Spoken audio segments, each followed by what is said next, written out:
Hey guys, this is a new format. So before we start talking about any movies, we went to the theater today. We saw a couple of films, and we decided that, we don't even need to talk about it. It's pretty self-evident. We just got out, so we're going to talk about movies. Yeah, so we saw 3 films. Three films. I think we should talk about them in reverse order. Yes. And maybe we'll make 3 separate videos. We don't know yet. I think we will. Yeah, we probably will. Yeah. So the last film we watched was Hereditary. Hereditary! What the hell? What was that? Let's talk about... Okay, so we saw... Should we say all 3 that we saw? I think they'll see the video order once we edit it. Okay, yeah, sure. So it'll be self-evident. Okay, so but Hereditary. I think it's interesting to, even before spoilers or talking about anything about the movie, it's interesting to talk about my mindset going in. Yeah, you were scared as fuck. I was scared as fuck going in. And I don't know how that affected things. Uh-huh. Yeah. Interesting. I don't know. It's a film It's a film I would not be opposed to rewatching, immediately. It did not... So basically, okay, so this film is being, a lot of people are saying that this is some crazy horror film where, shit gets fucked up and they get fucked up after watching it. I didn't feel that way. I didn't feel that way either. And it's apparent that the majority of the theater did not feel that way. The majority of our theater just felt confused. I even heard one person say, "Is this a joke?" Yeah, I heard that too. Yeah, we were just very confused about how to take it. Yeah, there were a couple of moments, a couple of scares that got them pretty good. I wonder if it's the sound system. It sounded very quiet. I have opinions about how it was set up, about the film itself, but I don't know, the sound seemed okay. Yeah. See, the loudest sounds seem to be the quiet ones. There are certain quiet sounds that... there's someone trying to scaring each other. They're a group of 4 people, and this dude just suddenly turned around and scared the other 3. Clearly they got out of the same movie. Oh, there's that little girl there. I guess they took the little girl too. Hey, maybe she's a horror fan. All right. Do you have a star rating, Mark? Because we don't know how to start talking about this film without going into it. Yeah. I know that... Well, can you think of recommendations? Yes. There's one film in particular. The Babadook. Okay. Yeah, okay, I can see why. Yeah, they deal with the same issues. Yeah, I would much more recommend The Babadook than this film. I agree. Yeah, this film... I just don't know. Maybe... My gut feeling is 2.5. Jeez. Yeah. Oh, man, okay. Yeah, this film did not do what I think it intended for me. Okay. I have a lot of issues with it. I understand. The overall experience, I felt like I was waiting for it to improve. And it never kind of did for me. Yeah. Yeah. I really like the movie. You do? Okay. Yeah. I give it 4.5. Oh, wow. Okay. Yeah, I really liked it. It wasn't the fright fest that was promised, and in fact, it is the horror elements and its themes that don't gel together sometimes. It feels like it has 2 separate goals or agendas. I think that's why, it doesn't feel like a continuous thing. Right. For me. Yeah. I can see how they connect, but they don't. It just doesn't work for me. Okay, I understand. Yeah. And you're not the biggest horror guy either. Well, I'm not, but there have at the same time, some of my favorite films are horror experiences, or somewhat horror experiences, like Perfect Blue or Mother. Mother is. Yeah. Martyrs was a film that you dug I loved Martyrs. Uh-huh. I loved Martyrs. Not for the faint of heart. Martyrs is definitely not for the faint of heart. Yeah. But there's a new French Extremity recommendation. Yeah. Yeah, I enjoyed how it subverted certain things. So there are tropes in this movie. That are subverted, you mean? That for some reason when I watched them, I gave them a pass. I'm more intended to believe certain things, even though I've seen them in other films before.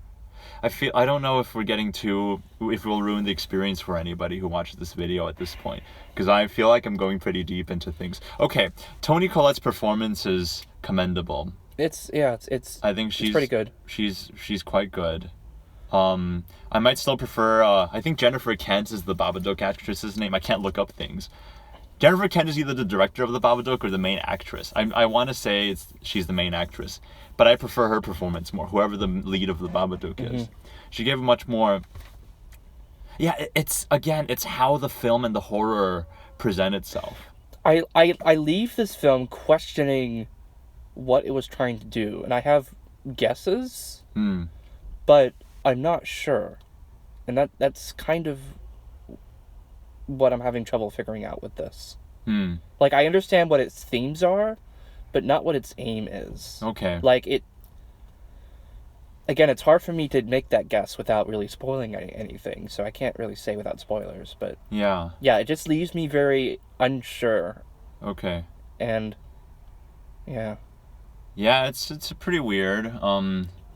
Yeah. I think at this point, the audience rating on Rotten Tomatoes, yesterday we checked, it was like a 50-something%. Now it's risen. It's like a 70-something% now. So it's like fresh. And obviously the critics are like going crazy over it. This is better than your average horror film. Oh, absolutely. It's better than the average, like, throwaway horror film. It's better than Winchester. Oh my god. Yeah, like, this film does make very intelligent choices. It makes very intelligent choices. Yeah, again, I feel like both our experiences weren't... It's not what the film intended. Yeah. The film intended people to just get freaked out. I think so. Yeah, and I've seen people, like, I've seen video reactions of people who are just like, wow, this was rough. That's how they start their videos. Okay. Yeah. Interesting. Just, wow. Interesting. Which I didn't feel the same way. Yeah, not me neither. And I want to make a comparison to a certain film, but I can't do that until spoilers. I do as well, but yeah, I also need to wait till spoilers. Yeah. I wonder if it's the same film. Maybe. Yeah. I mean, I would recommend it. I give it 4.5. Like, I think it goes beyond a horror film in certain ways. It could be a slow burn if you're anticipating horror. I definitely found the first half to be a bit of a slow burn, but I understood exactly why they I have thoughts on the pacing as well. In fact, at the end, I think the first half did things more successfully. Really hard for me to say. We gotta go into much without really just talking about what it does. Right. I would only recommend this personally if you are a horror fan. Okay. And if you are interested in this genre.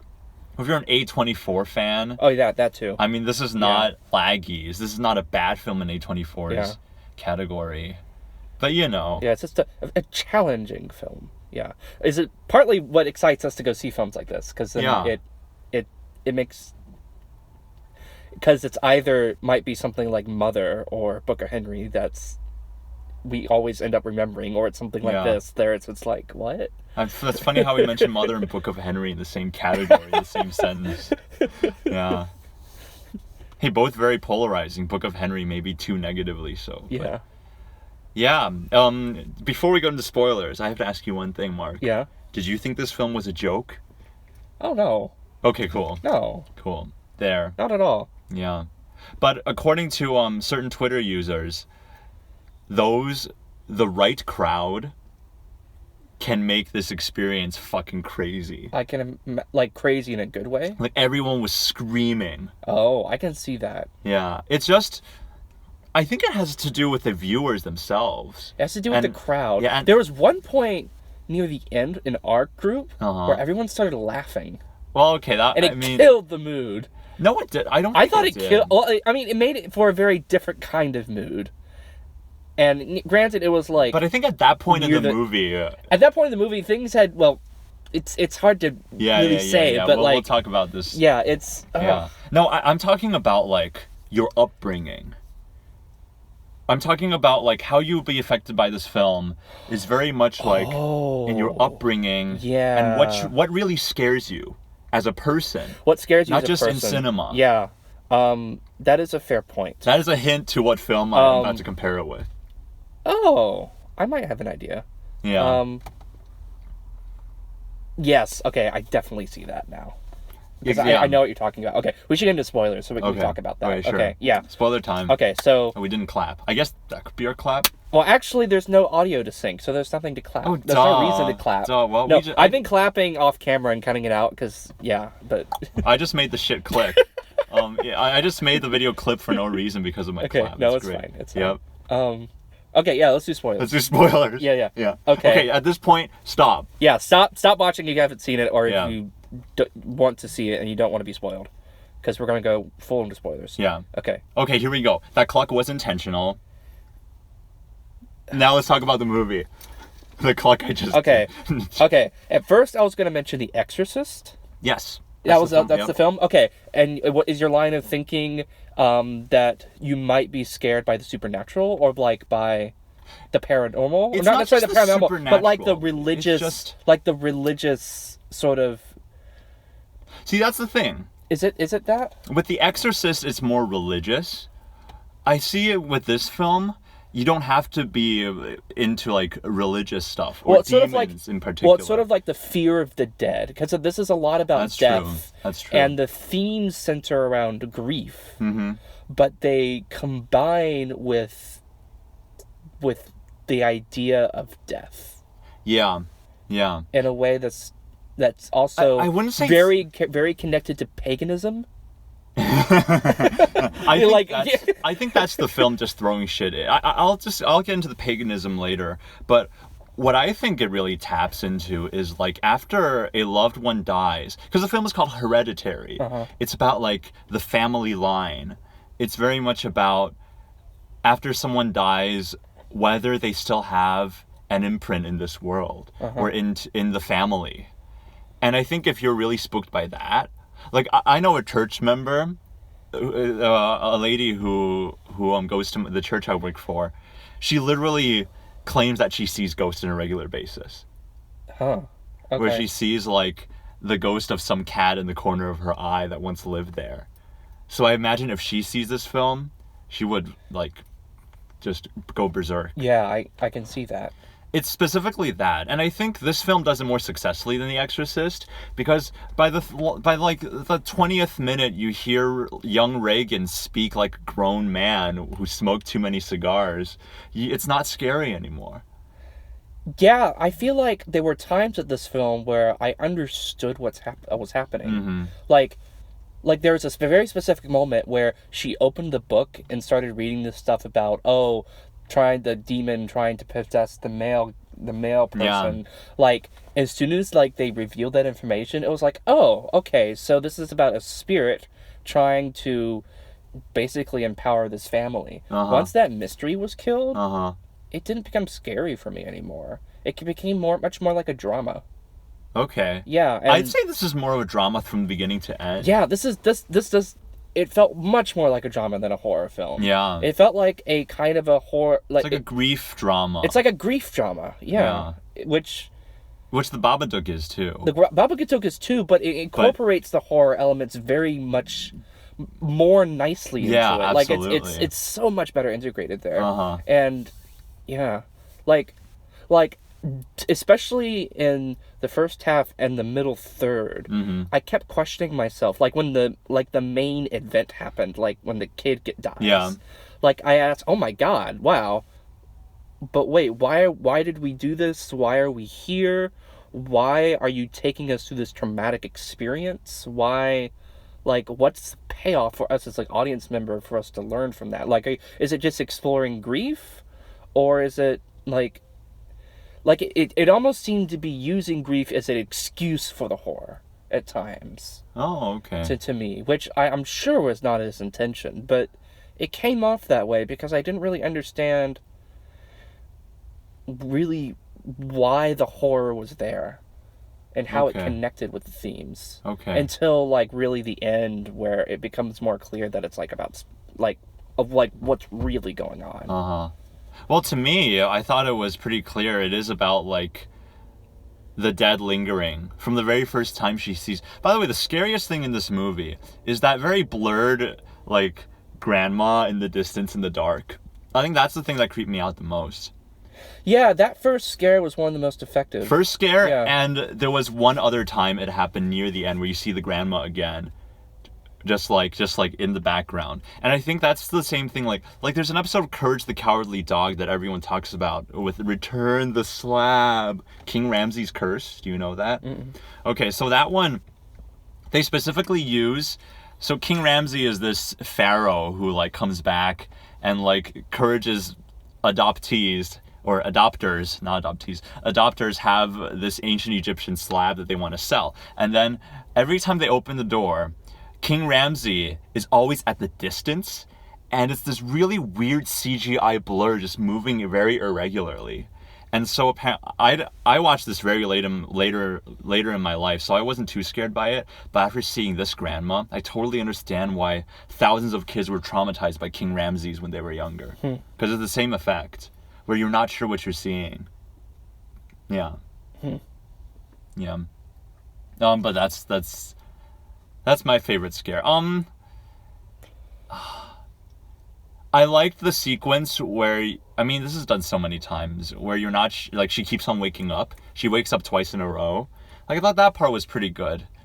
Like, at the end of the day, this film basically tries to use generic scares, but it makes you not think about when the scare will, okay, sometimes it makes you totally anticipate when the scare will happen.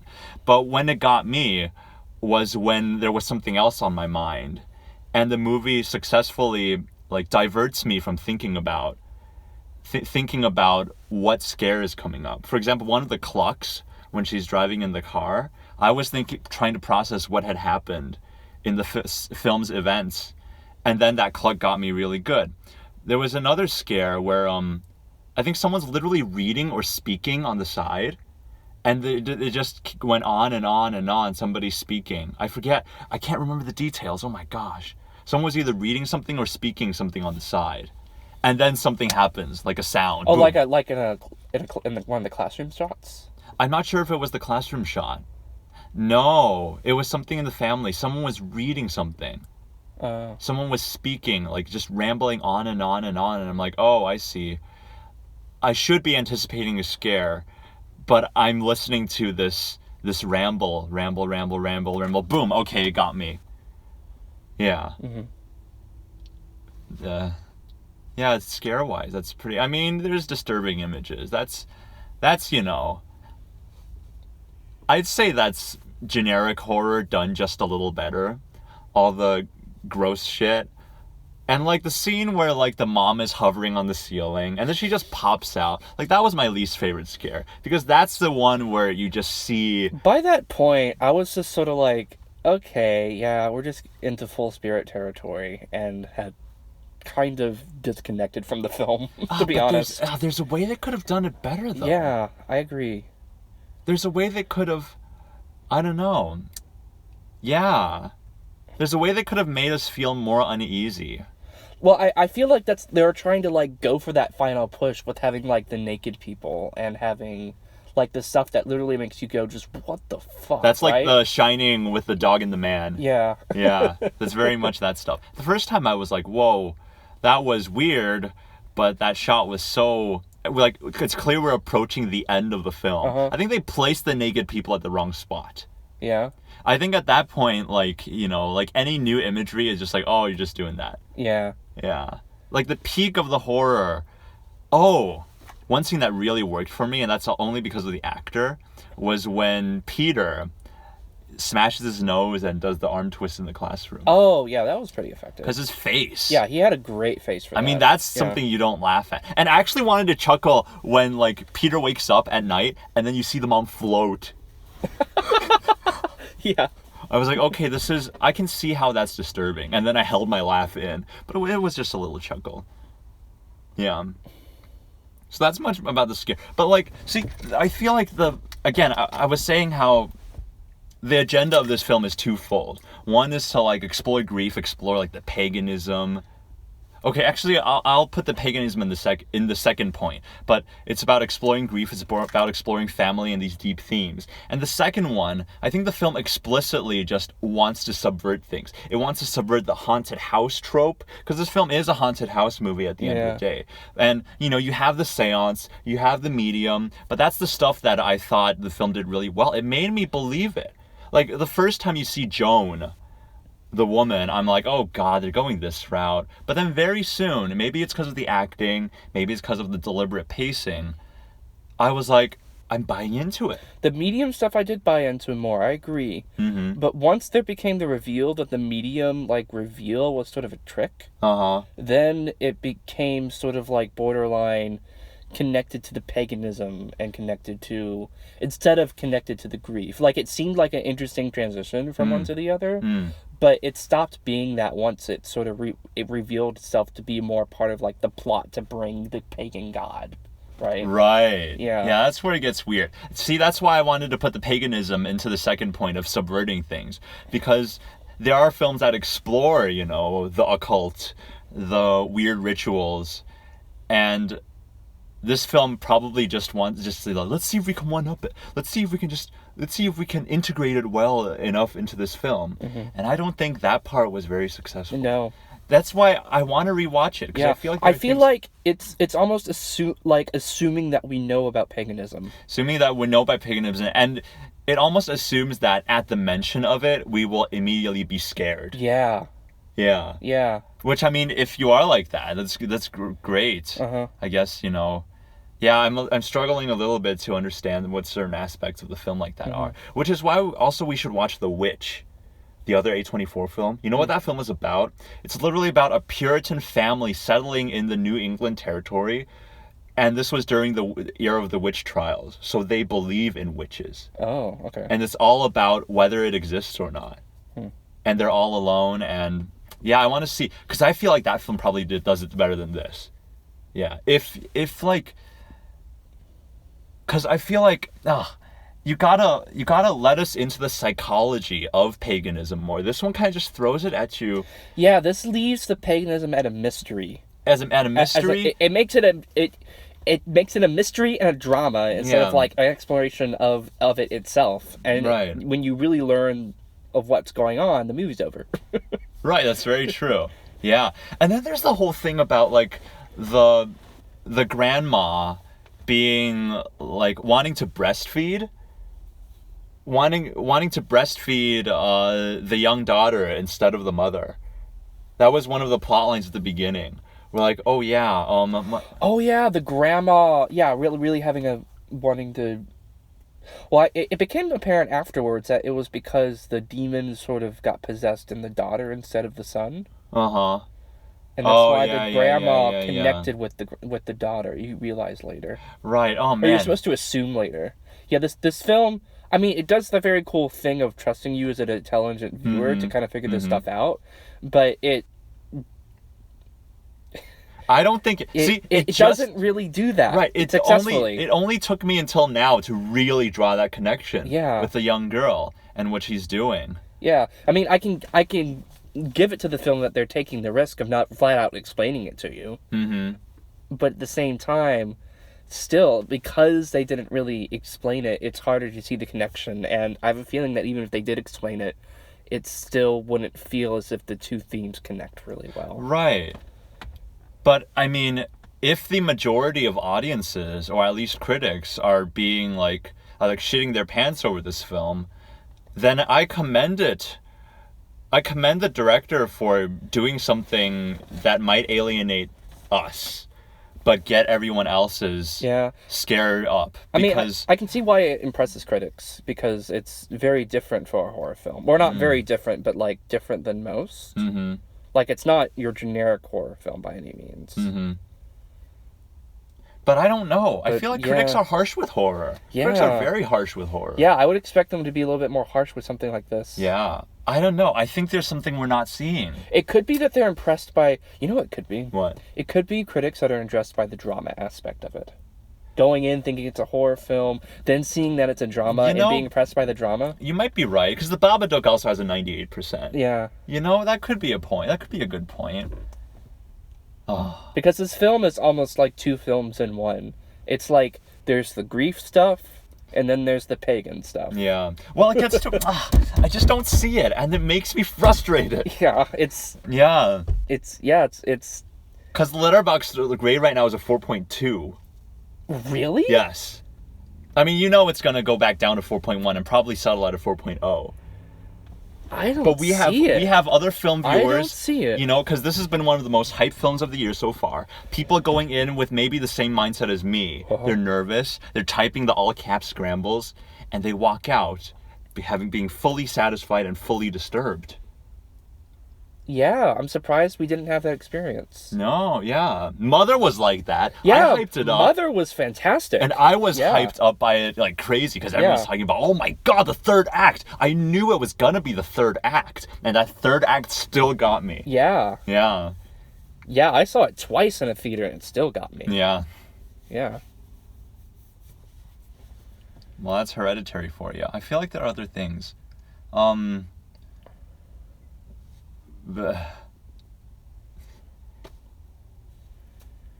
It's Hereditary. It's well shot. It is. Yeah, it does have some good cinematography. Some creative things. Like again. Yeah. Okay, the music, way too much. I think so too. Way too much. Yeah. Like in the beginning, it was so spooky, and it had no reason to be. Oh yeah, you're right. No reason to be that spooky in the beginning, because it had not established that it was spooky. It was like wanting you to be scared through the music alone, through like the meta fact that you know it's a horror film. I hate it when films do that, because it's just not. It's like manipulating you to feel something that you have no reason to be feeling right now. Okay, here's a complicated question though. Do you think The Shining does the same thing? Because I felt that way. I feel like sure, it's cool that he uses Ligeti and Bartok and stuff, but it overuses it. Well, The Shining is much more refined in how it's presented to you. And when it does something like that, it feels a little bit more justified because the shots are so carefully placed. Because there are, very early on in the film, very disturbing scenes that flash very quickly. Because Stanley Kubrick is going... I don't know, it's hard to say this in a way that's very... Go for it. That makes... Like, the presentation is so clean that it makes sense in that world. And then the creepiness factor, it starts at a creepiness factor at the very beginning and then turns up. Here, it starts at a place that feels very normal. And there's scary music. Like, it did not start feeling creepy. It started with a funeral. I guess you're right. It started with, like, the grief drama. And we were expected to feel scared at the grief drama, I guess, because it seemed to be communicating it was developing the grief drama, but it was giving you the scary music. So there was a disconnect there. Yeah. Yeah, to me. Yeah. Although, funny enough, I noticed there was less music after the sister got killed.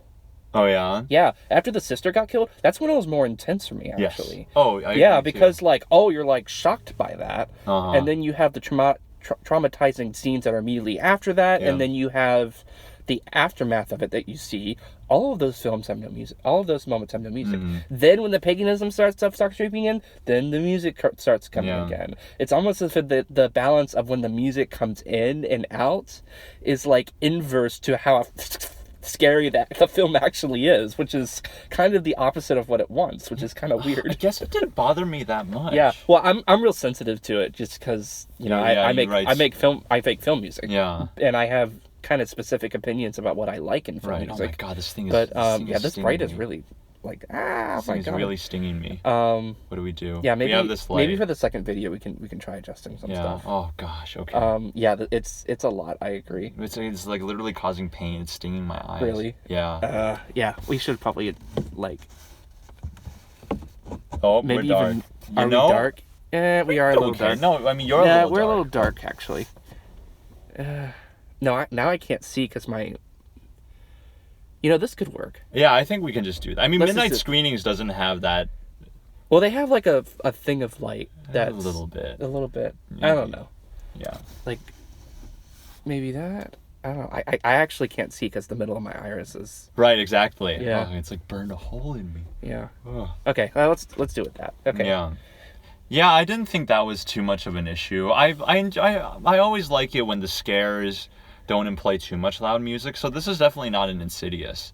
But Yeah, there's only one point in the film where like the music actually was like loud in your face. Yeah. That was what was one of the well, other than the major key ending.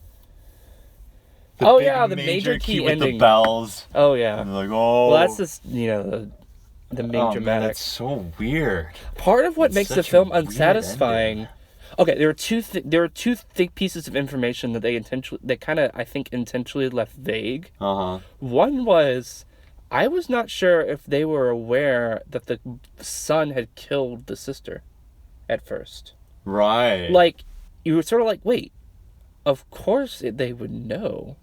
But the way he leaves the dead body there, it makes it sort of ambiguous as to, like, he even told them. I don't think he told them. I think she was left to discover herself. Yeah, well, she left to discover the body, of course. But, like... No, he didn't tell them. It wasn't until she was making the sculpture that I knew for sure that she was aware fully of what happened. Really? Yeah. Yeah. Like you sort of, like, for me, the experience was, like, after I saw it, I was like, oh, yeah, duh. Like, what else could have happened? Mm-hmm. But they also don't make clear... I thought they made it really clear. They did? Okay. Yeah, I thought it made it really clear. Especially when you see the head covered in flies and you hear Toni Collette screaming. That implies that they, like, drove there so that she saw the head. But the thing is, he's lying down. And then she comes out and she's screaming. Yes. Meaning... and you also don't really know what happened in the accident because you don't see the aftermath until the next morning. So it's like, wait, where's the head? Where's the body? But you see a shot. Like, did the body even just fly out the car? So when she screams, it's like, oh, there's something there. Then we see the head, but we don't know where the head is. So the head's in the middle of the road. I thought it was really It's in the middle obvious. of the road, but is it near the house or is it on? No, it's just somewhere in. Is it where the accident happened? It's where the accident happened. Okay, because they cut to it as if, like, I got the impression they cut to it and we were still outside the house. Oh, no. We were somewhere else in the middle of the road. Yeah, that was, like, that wasn't, I didn't understand temporally where we were. Okay. With that, so I got thought confused. It was really, really clear. Okay. I thought it was just like, okay, yeah, I know exactly what's going on. Okay. Yeah. Okay. The other thing I was confused about, it's interesting it worked for you. The other thing, what was it? At the end, they left you ambiguous, like, what mental state the son was in. Like, they show the spirit, like, he jumps out the window, he falls on the ground. The spirit, you see the spirit go in him. Yeah. Then he gets up. Mom floats. Mom floats. Everyone, that's the moment where everyone laughed in our theater. Yeah. Mom floats. Mom floats up to the to the freaking house. Which actually that makes sense now because the sister built it, that the daughter built it, and then they have the ceremony up there. Yeah. With the daughter's head and, like, the treehouse that was built for her, sort of like her place, right? And it's lit red, and oh my god, okay, the imagery that in colors here is becoming more apparent now. Than I do like how they don't show the grandmother talking to the granddaughter at the end. I thought that was cool. Like, we never really see what the grandmother looks like, even though we see other naked people. Never see the grandmother really. I'm okay with that. That's pretty good. Good choice. Yeah, I mean that helps make it spooky, I guess. But like the son's just sort of like, what? At the end. Yeah, you're like, right. He just sort of has this confused look on his face. And you're left to wonder, like, obviously you see people flying around. Yeah. So this is real. Yes. It's like the universe of this film, like, its spirits are there. Yeah, spirits are a real thing. But, like, is the sun still the sun? Did it even work? Are these people just crazy? Or, like, did it half work? Or, like, if he, like, started spouting demon, like, vocal noises, then I would have understood, oh, he is the demon god now. But, like, because of that ambiguity, like, I don't know whether to feel scared or feel, like, satisfied or... Yeah. And I get that that's an intentional choice. And I'm just don't understand why they made that choice. You know, I might come here again. I might watch it again. And if I have if I change my opinion and if some things are brought out, I might make another video. Okay. Just to, I want to see what happens. Okay. Cause maybe a different theater experience with different theater people. That's might true. help too. Yeah, because we came, like, this is what, like, opening night or something? Yeah. Yeah. And that was a pretty healthy crowd, but they're pretty quiet. Yeah. Mm-hmm. They're pretty quiet. Yeah. Yeah. If the Little were showing it, I'd go to the Little. Because maybe the Little theater people take it. I don't know. Being an A24 film, this totally feels like a Little thing. Exactly. Well, not even Pittsford is showing it. And that's a theater that shows, somewhat indie stuff. Yeah. Okay, another trope that I thought battery. Huh? No, we're doing fine. Yeah, there's another trope that they did well with was the bugs. Because like every horror film, they try to spook you with the bugs. Like when Toni Collette saw ants and she followed them, I'm like, wow, this is working. I'm a little spooked. Here's another one. There was some 5.1 stuff that at times were really cool. Mm-hmm. Like, there's a moment where the camera was right in front of the sun in the classroom. Yeah. And there was a cluck in the back left speaker. Yep. And he looked at the back left speaker. Yes. That was cool. Yeah. That was some cool sound design. Mm-hmm. But, like, it happened that one time and that was it. I like the clucking in general. Yeah, the clucking in general was cool. And, like, having something, like, pop out from the right or from behind you or from... Yeah, I mean, that's always nice. But Mother did it much better. That's true. Mother did it so much better. Rest in peace, Johan Johansson. The cinematography offered more of an opportunity for... made it very right, and there were moments where it does that. There was one moment a little bit. The classroom where they actually do that camera swirl with with Peter. Yeah, but that's it. Or like or it was in the house. No, it was in the house, and Peter's like slowly walking. It was that big build-up that amounted to like the mom popping out. Ugh, that whole build-up, like good build-up, terrible. What's the word? Terrible resolution. But there was one shot when he's in the hallway of the home and the camera going, and it was great. It was a great moment. Yeah. Another thing I'm realizing, thinking about this some more, is the way that the grief drama, how it ties in with the paganism stuff, in a way that's very disturbing. Mm-hmm.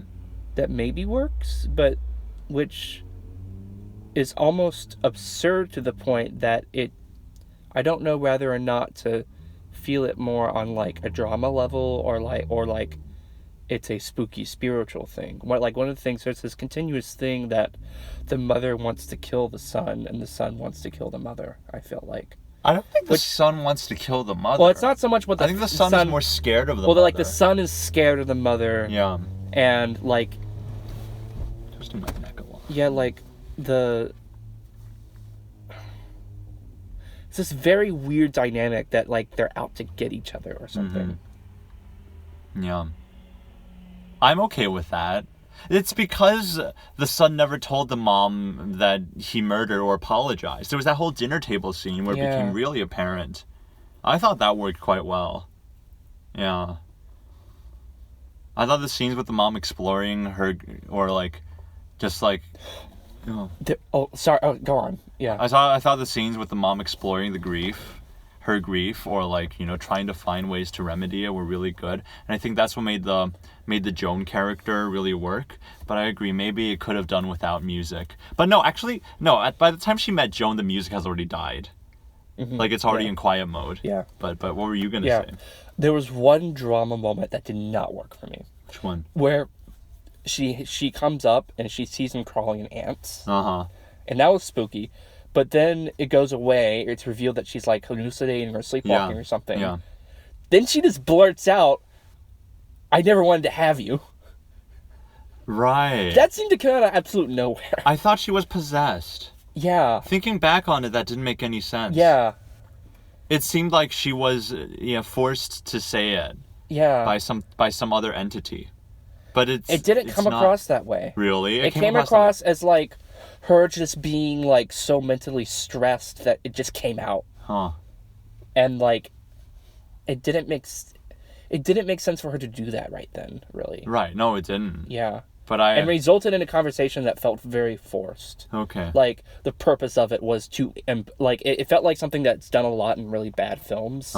Where the purpose of it is to write that in, is to make it more dramatic. Right, to make it more dramatic, more disturbing. Yeah. More like, oh God, yeah. Yeah. I see that.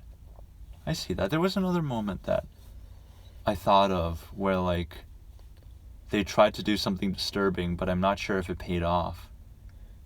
Yeah, I forget. Oh, yeah. Well. Okay, well, anything else? Maybe we should move on to the next film. Maybe we should move on to the next film. Yeah. I don't think there's anything else, really. That was our opinion. Yeah. We're scrambling our minds trying to figure it out.